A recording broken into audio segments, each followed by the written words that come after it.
Hey, what's happening, YouTubes? I've been spending all day building this little silly circuit trying to understand more about electronics and circuitry, and it doesn't work, but I'm going to show it off to you anyways because I'm not going to bother trying to make it work at this point. I'm going to shift focus and try to make some music actually. But what this is this is a manual shift register. At least it's what it's supposed to be. And when you turn it on, it just basically loads up with whatever state is in the shift register. Now, a shift register holds a byte, which is 8 bits. And it is the basic building blocks of computers. And what you do is you push values into it, and you do things with those values. Maybe you add numbers or multiply. There's all kinds of things. As I said, it's the basic building block of the computer. So the first thing I did when I was building this is I tried to build in the functionality to reset everything to 0, and that doesn't work. It was one of the first things I tested, and it was working. So then I went ahead and tried to build the rest of it, and now it doesn't work. So I'm just going to try to clear it out real quick. And there we go.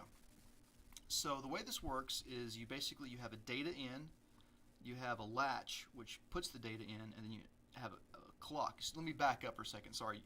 You have a data in, and you have a clock which registers that data. And when you're done registering all your bits of data, you can latch it in.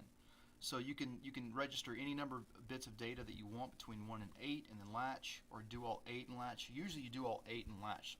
A computer normally handles all of this. All of this that I'm doing right now is completely manual.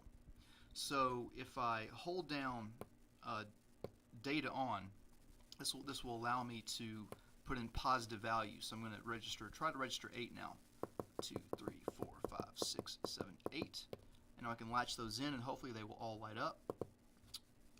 And all but the last one. I was probably off by 1.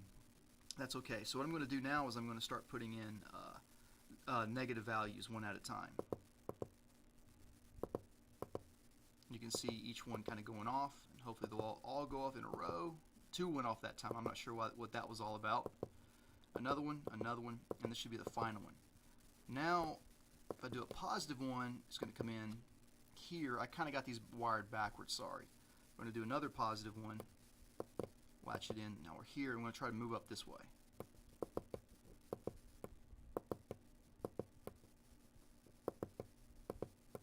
Things get crazy here.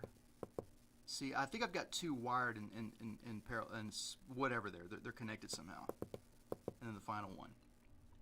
At any rate, and then of course I should be able to reset, but that doesn't work.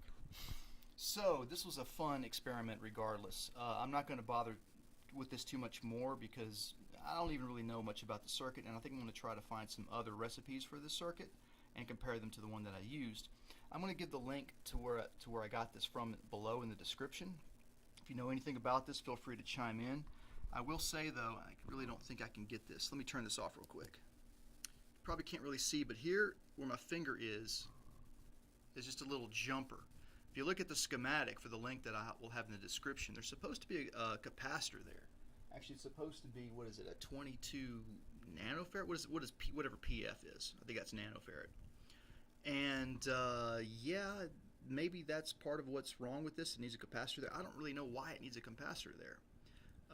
A Bridgewater over at our gear splaining forum at Discord explained to me that it's a filter, and I'm not exactly sure what that's used for, but I'm going to figure that out one day at a time.